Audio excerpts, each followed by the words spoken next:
I'm shaking my head because voices and opinions that are being shared here by two, esteemed and very knowledgeable professionals, and I say this very respectfully without any cynicism. I've read Gideon's articles for decades, and I've seen Baskin's work, and we've met, and I know and respect both. But I think the irony, the sad situation is that you would have been murdered by Hamas on October 7 if they got close to you as well.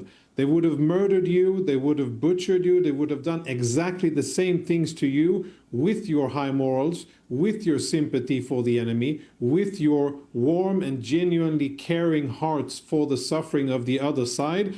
They would have done the exact same atrocious acts that they did to 1,300 Israelis. Jonathan, I don't argue with you. I don't argue with you on that point. Israel had to respond to October 7th, but we didn't have to wage a war for 2 years. Gideon, you mentioned my name 4 times when you spoke. I didn't interrupt, and I gave you the respect that I think you're entitled to.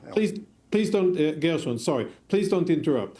And I just want to say this. I think that you are missing the point, and you're still wearing the October 6th spectacles, and you're thinking through the lens of October 6th. You fail to understand the severity of the situation, and you're looking at our situation through what's happening on the other side. The fact that there are people who have been displaced, Arabs, Palestinians or Lebanese or whatever, who have been displaced, isn't because of Israel. It is because of the horrible oppressive regimes, the terror organizations that use them and brought destruction upon them. On the 6th of October, not a single Gazan was displaced. But after the 7th of October, they started a chain reaction of events that unfortunately led to human suffering. But let us not be confused for even 1 second. The suffering and the horrible things that have happened in Gaza are first and foremost the responsibility of Hamas. I don't know why, when we criticize Israel, Jonathan and people like Jonathan think that we're defending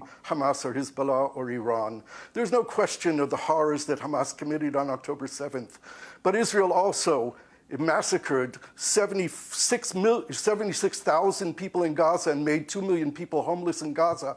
Let's not forget about that. There's a limit to how long we can hold on to the horrors of October 7th. Really? October 7th was horrible. Israel had to respond to Hamas.